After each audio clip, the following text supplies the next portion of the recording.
गुरुदेव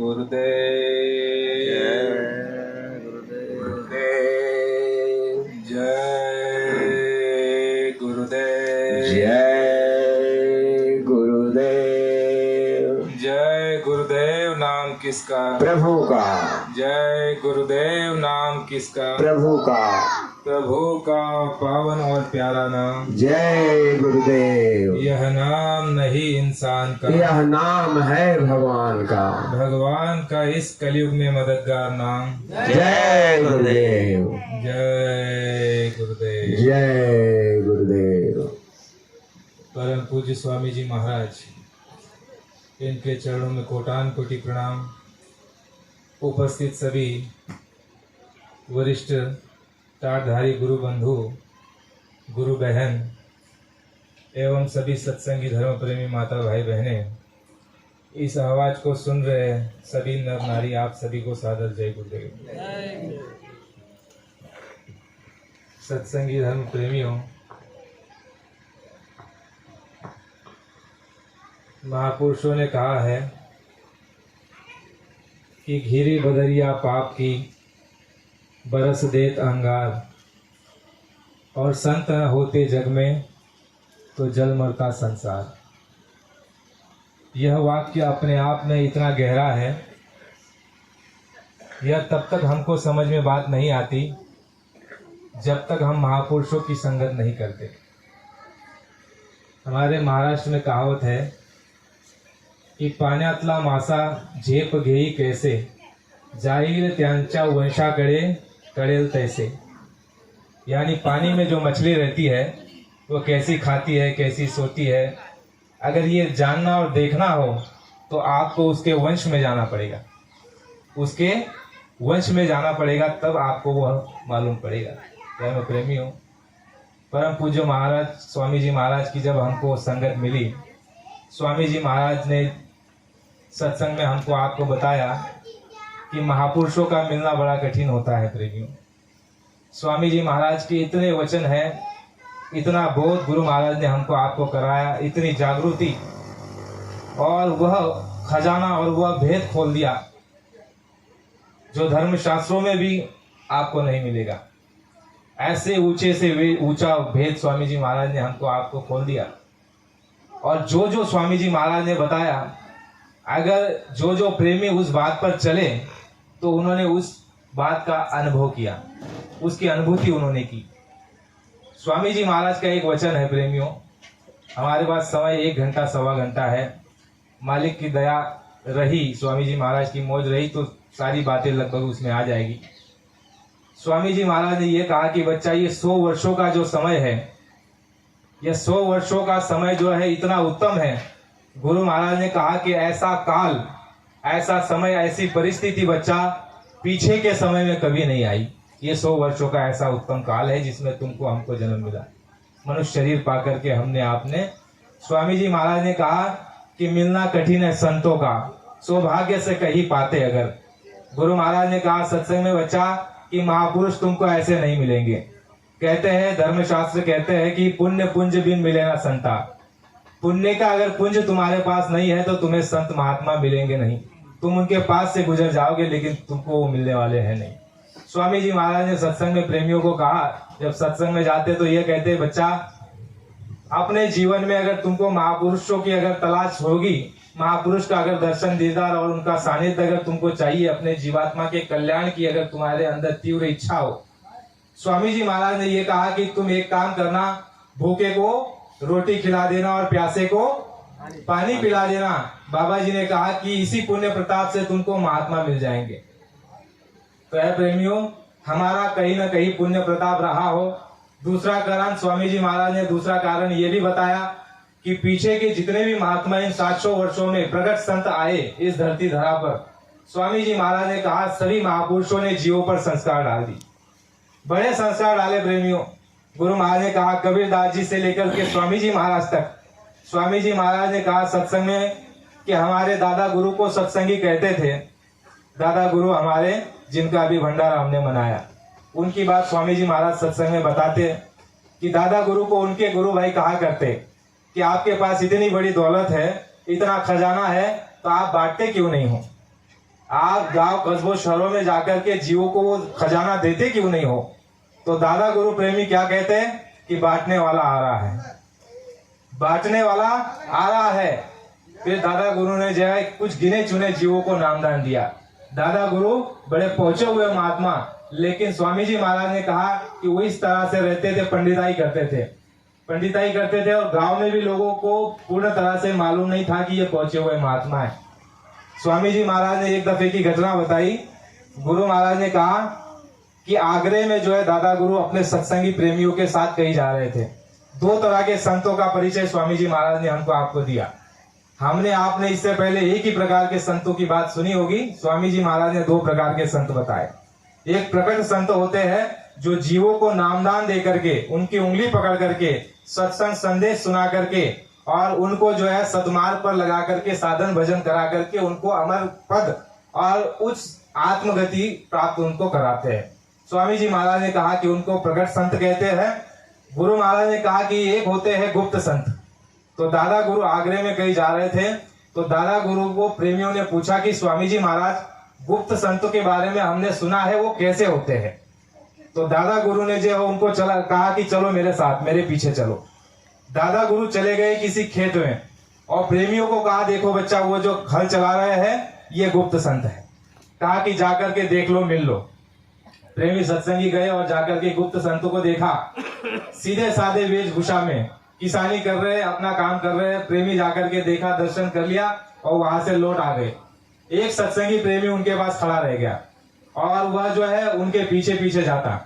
गुप्त संत जहां जाते वो उनके पीछे पीछे जाता। फिर संत ने जो है उनको देखा, गुप्त संत ने, और उनको कहा कि तुम चले जाओ, वो पूरे हैं, सच्चे हैं, मुड़ करके कभी मत आना, उनके पीछे चले जाओ। और सत्संगी प्रेमी जब दादा गुरु के पास आया तो दादा गुरु ने पूछा, कहा कि तुमने देखा? कहा कि हमने देख लिया। और कहा इतनी देर क्यों हुई? तो सत्संगी ने कहा कि हम उनके पीछे चले गए थे। तो दादा गुरु ने उनको बड़ा डांटा कि मैंने तुमको कहा था कि जाकर के देख कर आओ कि गुप्त संत कैसे होते हैं। स्वामी जी महाराज ने कहा कि गुप्त संत यहाँ का भेद उस मालिक के दरबार में देते हैं, सदैव रहते हैं। गुरु महाराज ने कहा कि 3 काल में संतों का प्रकटीकरण नहीं हुआ। कहा गया है कि कलयुग त्रेता द्वापर बीता, नहीं जाने कोई शब्द की रीता। कलयुग में स्वामी दया विचारी, प्रकट करके शब्द पुकारी। शब्द शब्द सीढ़ी हम रच डारी, चढ़ पहुंचो अगम अटारी। स्वामी जी महाराज ने कहा कि तीनों युगों में संतों का आना यहाँ पर नहीं हुआ था। कौन से संत का? प्रगट संत का। लेकिन गुरु महाराज ने कहा कि गुप्त संत हमेशा यहाँ रहते हैं और हमेशा यहाँ रहेंगे, और वह जो है सृष्टि की संभाल करते रहते हैं। महात्माओं ने, गुरु महाराज ने कहा कि गुप्त संत हमेशा सदैव से रहते हैं। जब महाप्रलय होता है तो वो आखिर में जाते हैं।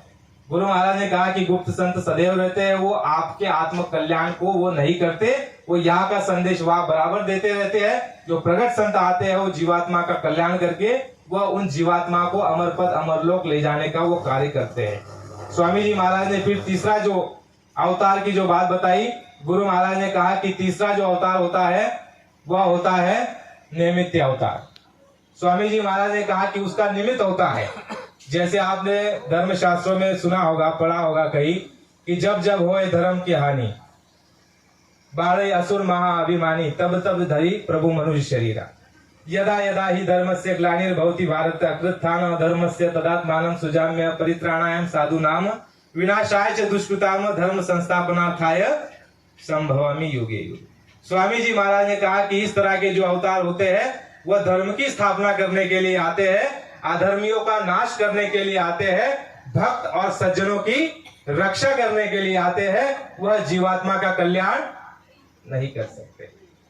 प्रेमियों, कितना ऊंचा ज्ञान, ऊंचे से ऊंचा ज्ञान स्वामी जी महाराज ने हमको दिया। हम आप कितने भूल और भ्रम में रहे। स्वामी जी महाराज ने यह कहा कि कृष्ण भगवान का जब कार्य पूरा हो गया तो कृष्ण भगवान को उद्धव कहने लगे, जो उनके मित्र थे, उद्धव कहने लग गए कि भगवान मुझे भी आपके लोग आना है। कृष्ण भगवान ने उद्धव को कहा कि है उद्धव, मैं तुम्हें ले जाने का मैं समर्थ नहीं हूँ, समर्थवान मैं नहीं हूँ, मुझे आदेश नहीं है। मेरा कार्य था धर्म की स्थापना करना, भक्त और सज्जनों की रक्षा करना, अधर्मियों का विनाश करना। 3 ही काम मेरा था, चौथा काम मेरा नहीं। स्वामी जी महाराज ने स्पष्ट बात कही। गुरु महाराज ने कहा कि अवतारी शक्तियां, काल शक्तियां जीवात्मा का कल्याण नहीं कर सकती। जय गुरुदेव। जय गुरुदेव। कृष्ण भगवान ने उद्धव को कहा कि है उद्धव, तुम मेरे लोग आ सकते हो योग के द्वारा।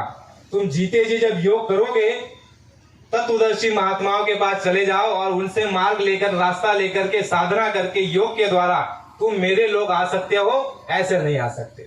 उद्धव रोने लगे और कहने लगे कि भगवान मेरा तो अभी बुढ़ापा आ गया, शरीर साथ नहीं देता, तो मैं योग कैसे करूं। कृष्ण भगवान ने कहा कि मैं तुम्हें ले जा नहीं सकता। ऐ धर्म प्रेमियों, स्वामी जी महाराज ने स्पष्ट रूप से सारी बातें हमको आपको बता करके रखी। तो मूल चीजों पर हम आते हैं। संत सदगुरु स्वामी जी महाराज ने कहा कि भटक भटक सब भटका खाया, सदगुरु बिना कोई राह न पाया। है प्रेमियों, हम आप बहुत भटके। स्वामी जी महाराज ने सत्संग में बताया लोमस ऋषि का संवाद और ब्रह्मा जी का, ब्रह्मा और लोमस ऋषि का जो संवाद स्वामी जी महाराज ने हमको आपको सत्संग में सुनाया, वो लोमस ऋषि का तो है ही है, लेकिन साथ में तुम्हारा हमारा भी हुआ है। केवल व्यक्ति विशेष के लिए नहीं, गुरु महाराज ने बताया लोमस ऋषि जो ब्रह्मा जी को कह रहे कि पिताजी मैंने तो कई जन्मों तक मैंने गंगा का, यमुना का और मैंने जो है पूजा की, मैंने कई तरह के जो है मूर्त पूजा की, एकादशी धरी और मैंने अनेक तरह की जड़ पूजा की, तो है पिताजी मुझे उसके फल स्वरूप 84 में जन्म मिला। वहीं पर बासा मिला जहाँ मेरी आशा थी। मेरी आशा थी नदी में, मैंने नदी की पूजा की तो मुझे वहां पर जो है कछुआ बना करके, मछली बना करके मुझे वहां जन्म दे दिया गया और मुझे कई वर्षों तक वहां पर उस योनि में रह करके कष्ट नाना प्रकार के मुझे झेलने पड़े। भटक भटक सब भटका खाया, सदगुरु बिना कोई राह नहीं पाया। तो यह धर्म प्रेमियों, हम आप परम सौभाग्यशाली है। जितनी हमारी आपकी, स्वामी जी महाराज ने कहा कि जितना भी, स्वामी जी महाराज ने कहा कि हमारे आपके समय का, जिस समय में हमने आपने जन्म लिया है और जिस महात्मा से हम आप जुड़े हुए हैं, जितना हमारे आपका गुणगान किया जाए कम है। स्वामी जी महाराज ने कहा कि मिलना कठिन है संतों का, सौभाग्य से कहीं पाते अगर सत्संगति नहीं मिलती, और जिन्हें सत्संगति मिल जाती है अधिकार उनका क्या कहूँ, वो शहंशाह के तुल्य है। स्वामी जी महाराज ने कहा कि शहंशाह कौन सा, यहाँ की गद्दी प्राप्त कर लेना, उसे शहंशाह नहीं बताया महात्माओं ने। शहंशाह उसे बताया कबीरदास जी के। हम आपने शरण नाम बहुत बार सुना है, कई बार सुना है, लेकिन उस शरण को हम नहीं समझते। जैसे हमारी बहन ने बहुत अच्छी बात बताई कि गुरु को फूल चढ़ाना नहीं होता है, वो तो द्वितीय पक्ष है, वो तो अगली कक्षा की बात है। लेकिन पहला शरण में जाना और समर्पण हो जाना, अपने आप को अर्पण कर देना, यानी सदगुरु के चरण में अपने आप को न्यौछावर कर देना, तभी वो शांति प्राप्त होती है प्रेमियों। तो स्वामी जी महाराज ने सत्संग में बताया कि बलक बुखारी के बादशाह ने जब शरणागति प्राप्त की कबीरदास जी की, अपने राजपाट को त्याग करके उस खुदा की प्राप्ति के लिए कबीरदास जी के पास जब गए तो किस तरह की सेवा की, झाड़ू लगाया, बर्तन मांजे, स्वामी जी महाराज यानी महात्माओं की लंगोटी खींची, हर तरह के छोटी बड़ी उन्होंने सेवा की। और जब अंतर के जो उनकी मेलाई निकल गई, जो मेलाई हमारे आपके अभी भी शेष है, स्वामी जी महाराज ने क्या कहा कि वो मालिक तुमको, महात्माओं ने बहुत अच्छे शब्दों में बताया है। एक दफा महात्मा जी को किसी प्रेमी ने पूछा कि महात्मा जी वो परमात्मा कितनी देर में प्राप्त हो सकता है। महात्मा जी खेत में काम कर रहे थे। नानक साहब ने यहाँ से जो है पौध उखाड़ा और यहाँ लगा दिया। वह प्रेमी समझा नहीं, उसने कहा कि महात्मा जी मैंने तो आपको ये पूछा कि परमात्मा कितनी देर में मिलेगा और आप ये क्या कर रहे हो।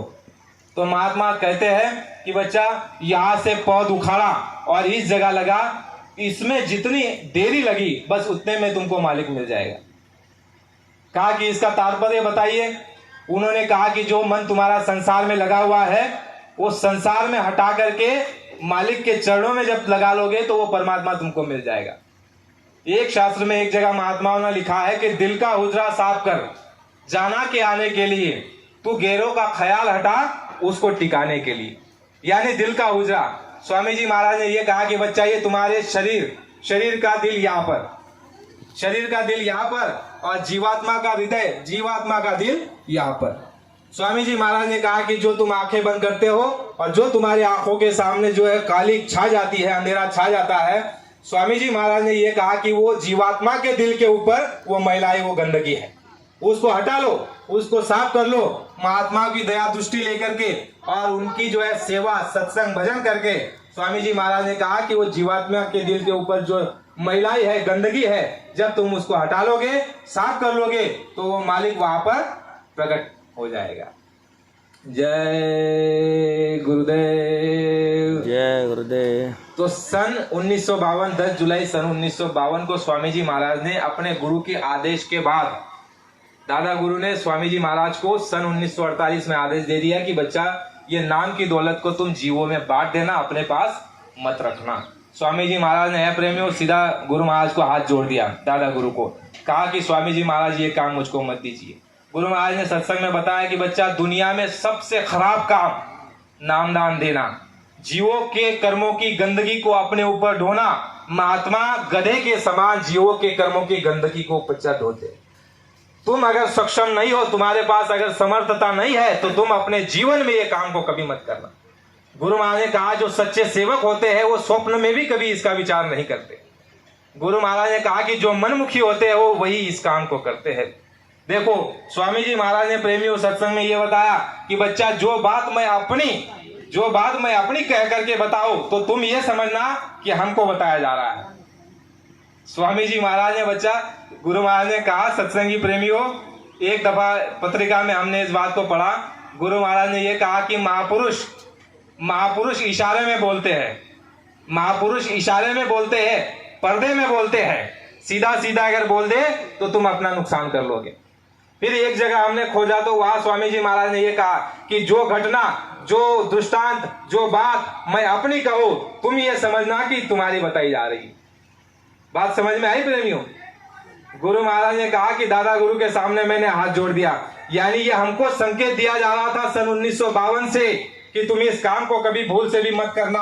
गुरु महाराज सत्संग में बता रहे कि बच्चा मैंने दादा गुरु को मना कर दिया। अब विचार कीजिए, ये छुपी बात है, गुप्त है, ये पर्दे में गुरु महाराज बता रहे। गुरु महाराज ने एक जगह सत्संग में ये भी बताया कि बच्चा अगर मैं सच सच बात बता दूं तो तुम उठ करके भाग जाओगे। तो क्या मैं झूठ बोल रहा हूं? नहीं। गुरु महाराज ने कहा पर्दे में तुमको बताई जा रही है बात, और जिस समय वो पर्दा हट जाएगा वो समय तुम्हारे सामने बात आ जाएगी। तो स्वामी जी महाराज ने क्या कहा, सत्संग में ये बताया एक जगह कि दादा गुरु सत्संगियों को ये बता रहे हैं कि बांटने वाला आ रहा है। कौन आ रहा है? बांटने वाला आ रहा है। स्वामी जी महाराज ने एक जगह सत्संग में ये भी बताया, बांटने वाले आने के साथ साथ दादा गुरु को सत्संगी पूछते थे, वो आपस में चर्चा करते थे, साधक पहुंचे हुए, वो कहते थे कि वो आंधी चलाने वालों कब आयोगो। वो अपनी देहाती भाषा में जो है बात करते थे, दादा गुरु को पूछते थे कि महाराज वो आंधी चलाने वालों कब आयोगो। तो दादा गुरु उनको कहते थे कि आंधी चलाने वालों आने वालों है।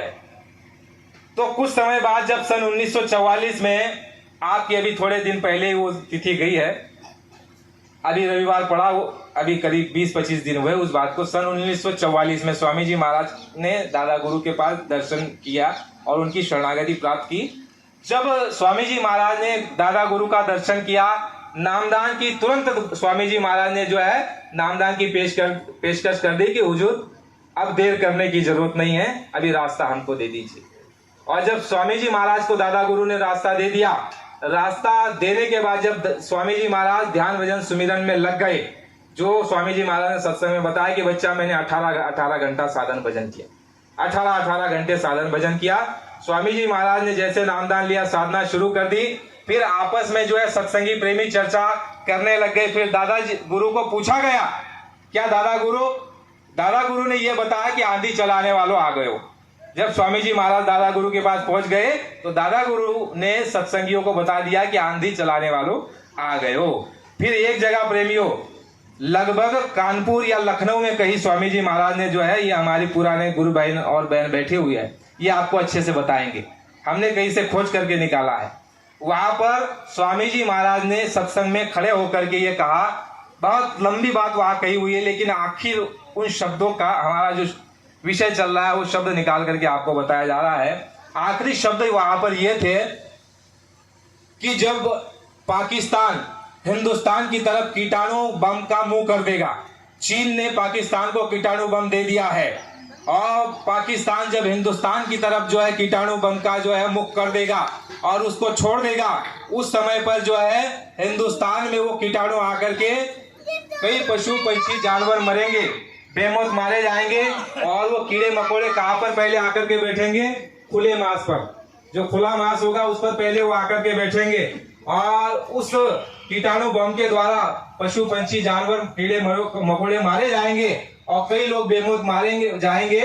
उस समय पर जब कोई भी सहारा नहीं होगा, उस समय सारे ये कर्णधार हार जाएंगे, किसी की बस की वो बात नहीं होगी। उस समय पर बाबा जी ने जो है अपना पूरा ये सर का जो कपड़ा था, गले में जो कपड़ा होता है, उतार करके फेंक दिया कि वो लंगोटी पर खड़े हो गए और सारी जनता जनार्दन को कह रहा है कि पहचान लो इस फकीर को, ये उस समय पर तुम्हारी मदद करेगा और काम आएगा और ऐसी उड़ती आंधी चलाएगा और जो कीड़े मकोड़े जहां से आए वहां से लौट जाएगा और जहां से आए वहां चले जाएगा और वहां उनका सफाया हो जाएगा। तो वहां पर भी ये स्वामी जी महाराज ने बात बताई, यानी कि बात देखो मेल खा रही है। दादा गुरु ने बताया कि आंधी चलाने वालों आने वालों है, जब आ गए तो कह रहे कि आंधी चलाने वालों आ गए हो। बाबा जी ने उस बात को साबित कर दिया कि मैं वही आंधी चलाने वाला तुम्हारे सामने आकर के खड़ा हूं। लेकिन पर्दे में बात बताई जा रही है, प्रेमी उस बात को समझो। तो स्वामी जी महाराज ने नामदान प्राप्त किया और उस मालिक को गुरु महाराज ने 1944 को दादा गुरु के पास गए। दादा गुरु ने 1948 को आदेश दे दिए कि बच्चा तुम इस नाम की दौलत को अपने पास मत रखना, इसको तुम बांट देना। फिर स्वामी जी महाराज ने हाथ जोड़ करके दादा गुरु को कह दिया कि स्वामी जी महाराज ये काम हम करने वाले नहीं है। दादा गुरु ने फिर स्वामी जी महाराज को कहा कि अपनी मन की करोगे कि मेरी करोगे? स्वामी जी महाराज वहां पर जो हाथ जोड़ दिए, कहा कि आपकी करूंगा, आपकी करूंगा, मेरे मन की नहीं करूंगा।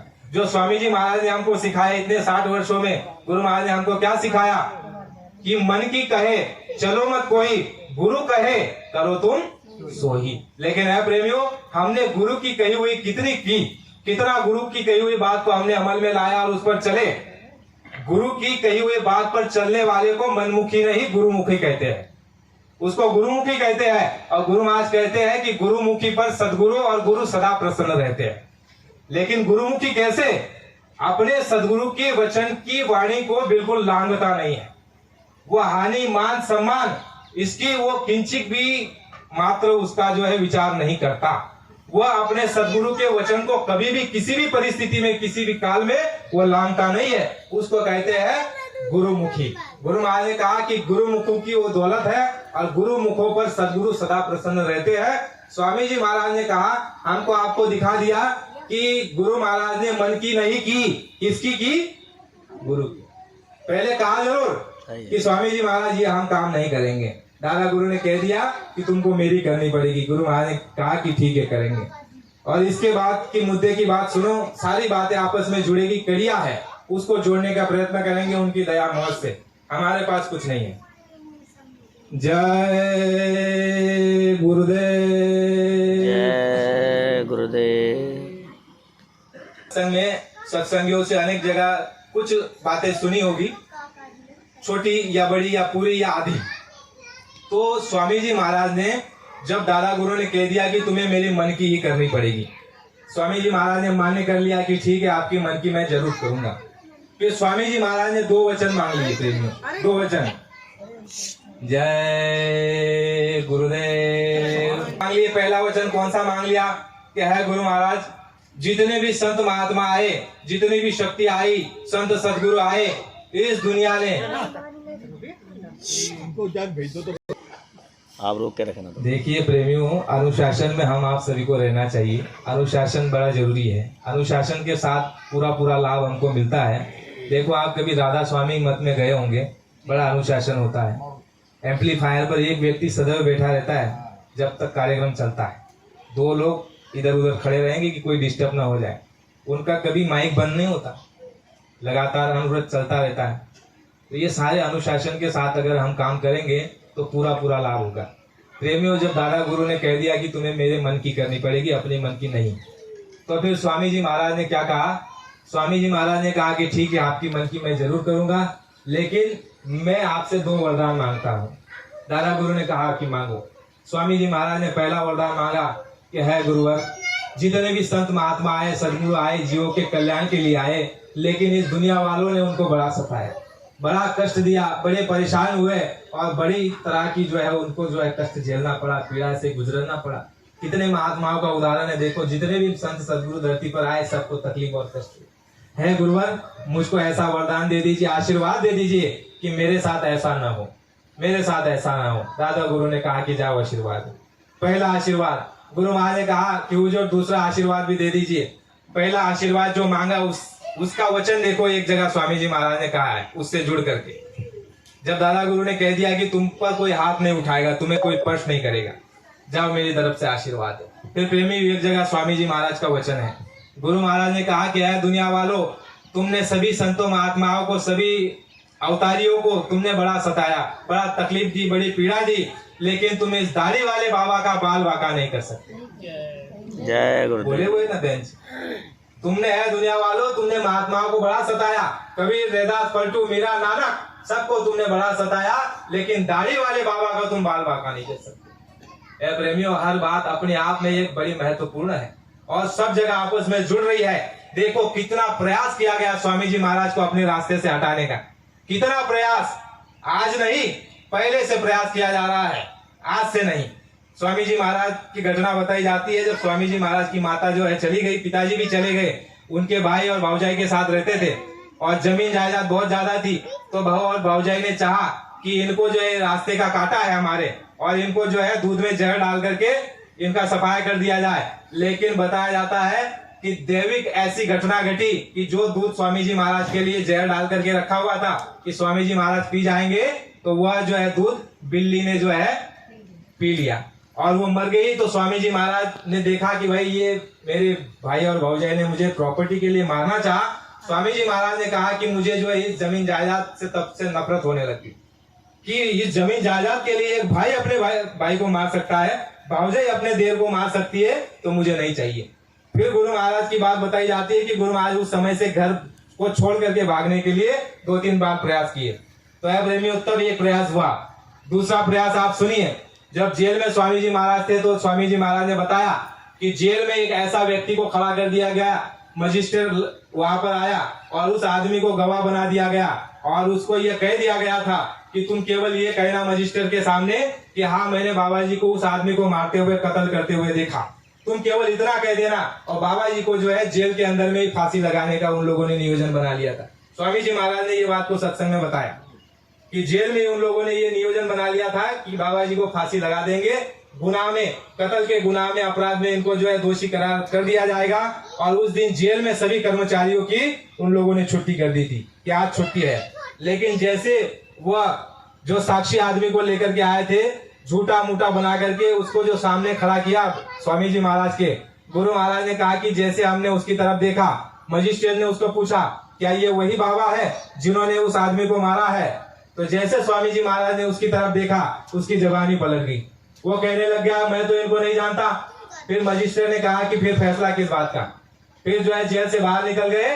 यानी कहने का मतलब बाबा जी को वहां मारना चाहा, मारने का भी षड्यंत्र, लोभ लालच देने का भी षड्यंत्र, बात चल रही है अपनी की मारने की। जैसे महात्माओं को बीच में ही बाबा जी ने ये भी कहा कि सबका काम अधूरा है, तुमने किसी को काम करने नहीं दिया। बाबा जी ने ये भी कहा कि गांधी महात्माओं का भी काम अधूरा है। गुरु महाराज ने ये भी बात कही हुई कि किसी महात्मा को तुमने काम नहीं करने दिया, सबको बड़ा सताया, पीड़ा दी और तुमने जो है कष्ट दिया महात्माओं को, लेकिन दाढ़ी वाले बाबा का तुम बाल बाका नहीं कर सकते। बाबा जी ने जो है उस आदमी की तरफ देखा, उसकी जबानी पलट गई कि मैं बाबा जी को नहीं जानता। मजिस्ट्रेट ने कहा कि फैसला किस बात का? फिर वहां से चले गए। बाबा जी का वहां पर जो है कुछ बाल बाका नहीं कर सके। और फिर आप कहोगे कि फिर बाबा जी ने डंडा बेड़ी पहनी। तो स्वामी जी महाराज ने सत्संग में यह कहा कि बच्चा, तुमको आने वाले समय में मालूम पड़ेगा कि मैं इमरजेंसी में जेल में क्यों गया और क्यों मैंने डंडा बेड़ी पहनी। ये तुमको आने वाले समय में मालूम पड़ेगा। फिर इसको जोड़ करके एक अन्य जगह में स्वामी जी महाराज ने बोल दिया कि बच्चा, अगर कोई एक सूली पर चढ़ जाता है तो करोड़ों की सूली को काट देता है, कोई एक बेड़ी पहन लेता है तो करोड़ों की बेड़ी काट देता है। लेकिन फिर भी ये बोल दिया कि आने वाले समय में तुमको मालूम पड़ेगा कि मैं जेल में क्यों गया, क्यों मैंने डंडा बेड़ी पहनी। फिर एक जगह अन्य जगह आप सुनिए स्वामी जी महाराज ने क्या कहा कि बच्चा, सत्संग में कह रहे हैं, यानी 1975 जेल में जाने से पहले, जून के महीने से पहले लगभग आपका वो फरवरी का महीना था, कहीं उत्तर प्रदेश में ही कार्यक्रम था। बाबा जी त्रिकालदर्शी, उन्होंने जान लिया कि जेल का नियोजन बनाया जा रहा है। सत्संग में ये बात कह रहे हैं कि तुम जेल की क्या बात करते हो, तुम जेल की क्या बात करते हो। ए बच्चों, अगर मैं जेल चला जाऊंगा, जेल में जाऊंगा तो इन सभी हिजड़ों को निकाल बाहर कर दूंगा। विचार करो क्या बोल रहे हैं। अगर मैं जेल में जाऊंगा, मैं इन सभी हिजड़ों को निकाल बाहर करूंगा। तो हिजड़ों कौन, किसको हिजड़ा कहा गुरु महाराज ने, ये बहने हमारी पुराने सत्संगी जानते हैं। राशन दो तो भाषण दो, नहीं तो अपना आसन दो। स्वामी जी महाराज ने यह कहा था सत्संग के अंदर में कि ये हिजड़ों का राज है, हिजड़ों का राज है। यहाँ पर जो है कोई आदमी इंसान का राज नहीं, हिजड़ों का राज है। ये वही हिजड़े हैं जो भगवान राम के समय जिन्होंने नदी के तट पर बैठकर के 14 वर्षों की वनवास किया, यानी ठंडी सही, जाड़ा सहा, बरसात सही, 14 वर्षों तक जब भगवान राम वापस आए तो भगवान राम ने पूछा भाई आप क्यों नहीं गए। तो उन्होंने जवाब दिया हम तो ना नर है ना नारी है, और आपने कहा कि नर नारी चले जाइए। तो भगवान राम खुश हो गए और कहा कि तुम्हारे ये 14 वर्षों की ये तपस्या हो गई, जाओ तुमको जो है कलयुग में तुम्हारा थोड़े समय के लिए राज आएगा। बाबा जी ने सत्संग में बताया था बच्चा ये वही हिजड़े हैं। तो स्वामी जी महाराज ने कहा कि जब मैं जेल में जाऊंगा तो इन हिजड़ों को निकाल बाहर करूंगा, इनको निकाल बाहर करूंगा। तो ये योजना चल रही है, समय आने पर वो सारी बातें तुम्हारे हमारे सामने आ जाएगी। स्वामी जी महाराज ने कई सत्संग में जयपुर में ये भी कहा कि आने वाले समय में धार्मिक लोग शासन में आएंगे, धार्मिक लोग शासन में आएंगे। बाबा जी ने कहा कि धार्मिक लोगों का शासन में आना होगा। स्वामी जी महाराज ने सत्संग में बताया कि मुगल काल में मुसलमान और हिंदुओं की आपस में लड़ाई हो रही थी, युद्ध चल रहा था। फिर मुसलमानों ने जो है फकीर साहब को, महात्मा जी को पूछा कि ये युद्ध, ये लड़ाई कब तक चलेगी, ये शासन कब तक करेंगे मुगल। उन्होंने, महात्मा जी ने कहा कि ये थोड़े समय बाद 300 वर्षों का शासन उनका बताया, 300 वर्ष बाद जो है ये चले जाएंगे। फिर कहा कि इनके बाद जो है गोरी चमड़ी के आएंगे, वो यहाँ पर तिजारत करेंगे, धंधा लेकर के आएंगे व्यापार के नाम पर, और वो यहाँ पर जो है कब्जा कर लेंगे और उनकी जो है उनका गुलाम देश हो जाएगा, फिर उनका राज आ जाएगा। यानी पहले मुगलों का 300 वर्ष चलेगा, ये जब चले जाएंगे तो उसके बाद गोरी चमड़ी वाले आ जाएंगे, और जब गोरी चमड़े वाले आ जाएंगे तो उनका भी राज कुछ 150 साल तक बताया। फिर उसके बाद कहा कि देश के अंदर में जो है एक क्रांति उठेगी, और उस क्रांति में नेता लीडर तैयार हो जाएंगे, और उन नेता लीडर द्वारा और फिर जनता जो है इन अंग्रेजों को भी मार भगाएगी। फिर जब अंग्रेज चले जाएंगे तो शासन में वही नेता लीडर आ जाएंगे, और जब वही नेता लीडर, जिनके लिए स्वामी जी महाराज ने सत्संग में शुरुआत में कहा था कि जब ये खादी पहने हुए नेता लीडर शुरुआत में जब गांव कस्बों में जाते थे तो लोग इनको देवता कहते थे, ऐसे प्रणाम करते थे, देवता करते समय मान करके इनकी जो है पूजा करते थे, पैर छूते थे इन खद्दरदारियों की।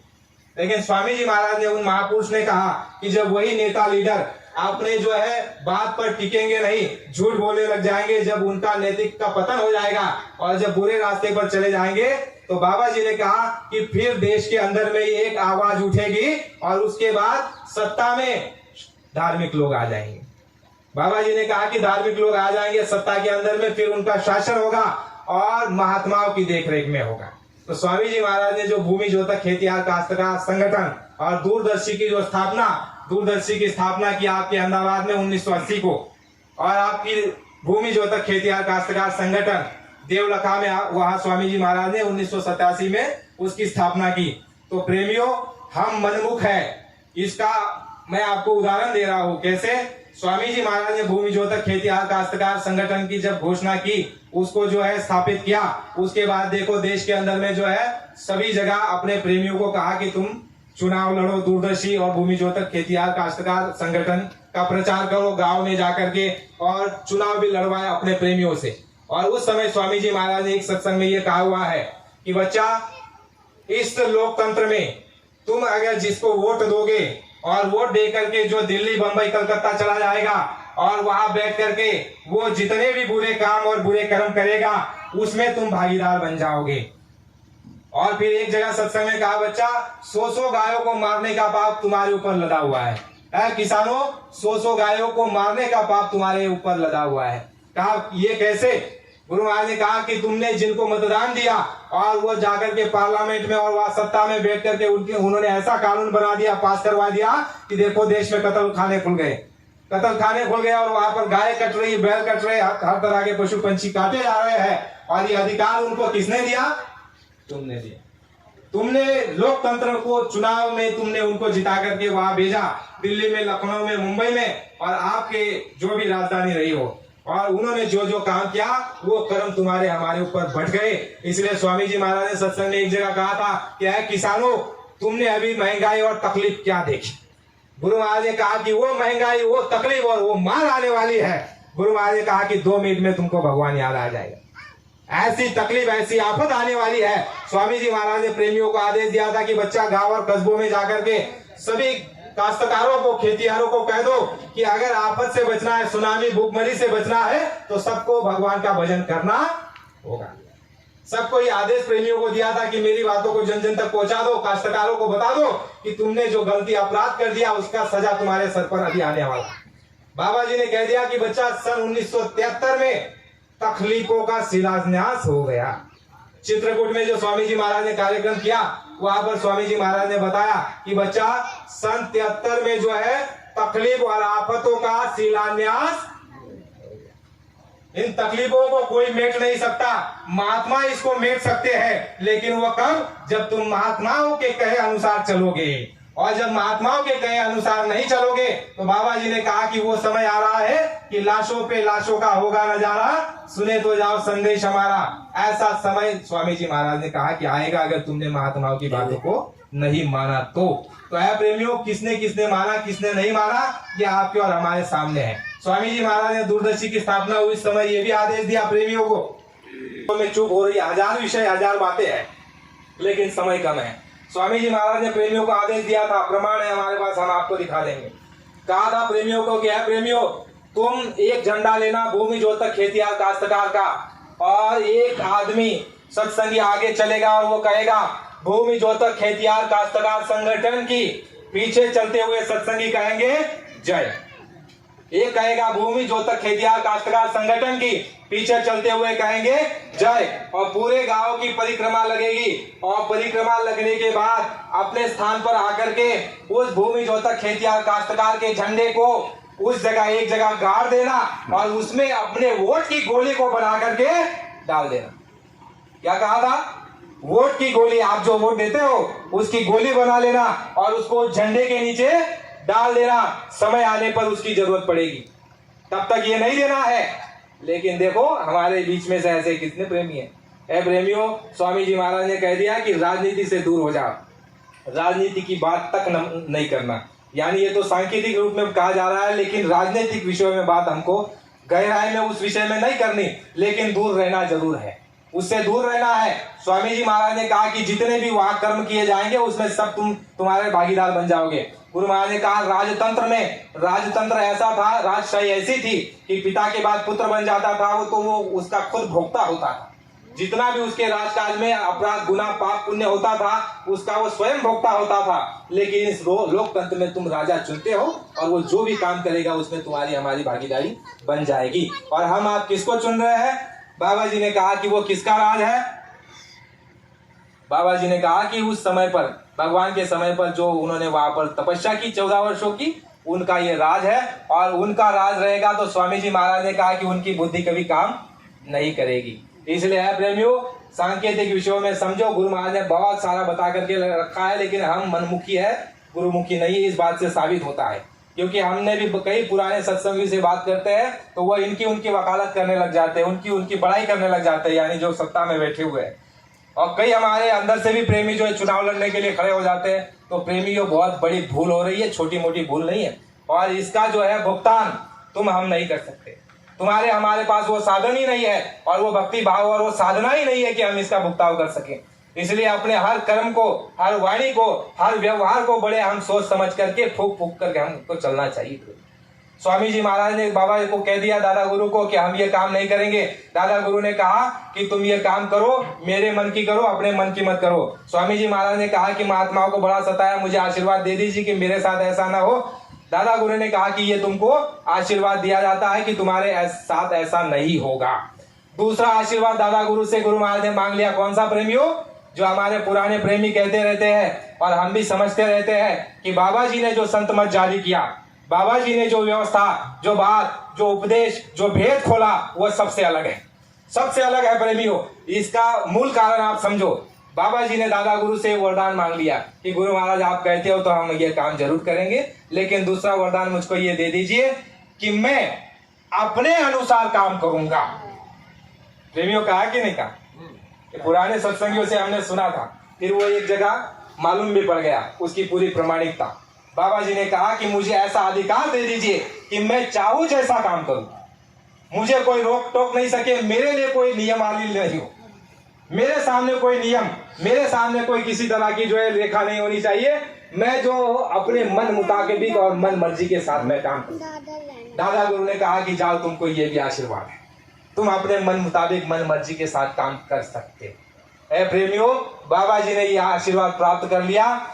48 से लेकर के 52 तक स्वामी जी महाराज ने काम नहीं किया, नामदान नहीं दिया। उसके बाद स्वामी जी महाराज ने नामदान देना शुरू किया। 10 जुलाई सन 1952 अर्दली बाजार काशी में स्वामी जी महाराज ने सत्संग शुरू किया। उससे पहले एक 1950 में हमारे शंभू जी विपिन बिहारी श्रीवास्तव जी को प्रथम पुरुष नामदानी उनको नामदान दिया, जो अभी लगभग 2021 में जो है अपना शरीर छोड़ करके गए। शंभू जी विपिन बिहारी श्रीवास्तव जो विश्वविद्यालय के विद्यार्थी थे। दादा गुरु ने बोल करके रखा था कि तुम विश्वविद्यालय के एक विद्यार्थी को अपना पहले शिष्य बना लेना, दादा गुरु ने कह करके रखा। और उनको जो है अपने साथ स्वामी जी महाराज सन 1950 में नामदान दे दिया, पुरुष नामदानी। दूसरी हमारी महिला नामदानी है हमारी यशोदा बहन श्रीवास्तव, इनको दूसरा नाम मिल गया। जय गुरुदेव। जय गुरु। फिर उसके बाद जो है 10 जुलाई सन 1952 अर्दली बाजार काशी में, जहाँ वाराणसी है, आपका सारनाथ है, उसके सामने जहाँ गौतम बुद्ध ने अपनी शुरुआत की आध्यात्मिक रास्ते की और महावीर भगवान ने वहां से शुरुआत की, उसी जगह से स्वामी जी महाराज ने सत्संग का शुभारंभ किया, जिसको धर्म भूमि काशी कहा जाता है। 10 जुलाई सन 1952 से स्वामी जी महाराज ने सत्संग देना शुरू किया। एक हफ्ते तक उस घर में सत्संग स्वामी जी महाराज ने दिया। और देखो प्रेमियों, शुरुआत में जो है अनुभव होने लग गया। शुरुआत में क्या अनुभव हुआ? जो हमारी एक बहन रही स्वामी जी महाराज के साथ चलती थी, मुन्नी बहन जो है साथ में रहती थी, स्वामी जी महाराज का खाना भी बनाती थी। आपने देखा होगा कभी, उनका शाकाहारी में पत्रिका में लेख भी आता है, उनके ही जो है मकान में। तो स्वामी जी महाराज ने जब सत्संग किया, सत्संग देकर के जब चले गए, तो उनको जो है जो बैटरी होती थी ना, टॉर्च घर में मिल नहीं रही थी। तो उनको मन में ये विचार आ गया, वो कहती थी कि मैं तो जानती नहीं थी कि महात्मा क्या होते हैं। तो उनके मन में ये अभाव निर्माण हो गया कि भाई जो महात्मा आए थे बाबा जी, कहीं टॉर्च वो तो नहीं चोरी करके ले गए। तो स्वामी जी महाराज जब दूसरे दिन आए तो सत्संग में स्वामी जी महाराज ने ये बात को बता दिया। सत्संग में स्वामी जी महाराज ने ये बात बता दिया, मुन्नी देवी जी, माफ करना नाम नहीं लेना चाहिए, वरिष्ठ गुरु बहन है। तो उन्होंने समझ लिया कि ये कोई साधारण आम महात्मा नहीं है, ये त्रिकालदर्शी है, यानी महात्माओं की ऐसी पहचान। गुरु महाराज ने कहा कि तुम संतों महात्माओं को जान नहीं सकते हो। अगर कोई कहे कि हमने संतों को जान लिया, तो कहते हैं कोई कहे हम संत को चीना, गोस्वामी अपने कान हाथ को दीना है। प्रेमियों, कोई अगर आपको कहे दावा करके कि मैंने बाबा को जान लिया, मैंने सभी संतों को जान लिया, अपने दोनों कान को ऐसे बंद कर लेना। कोई कहे हम संत को चीना, गोस्वामी अपने हाथ कान पर दीना। स्वामी जी महाराज ने इससे आगे चल करके बोल दिया। स्वामी जी महाराज ने कहा कि तुम संतों महात्माओं को नहीं जान सकते हो, लेकिन उनकी दया मौज हो जाए और वो अपना परिचय दे दे, उनकी दया हो जाए, तब तुम जान सकते हो, ऐसे नहीं जान सकते हो। तो स्वामी जी महाराज ने जब नामदान दिया तो परिचय उनको होने धीरे धीरे लग गया। फिर 17 जुलाई सन 1952 को स्वामी जी महाराज ने 5 लोगों को, एक ही घर के 5 लोगों को नामदान दिया। उस समय उनको नामदान दिया, वहां से फिर शुरुआत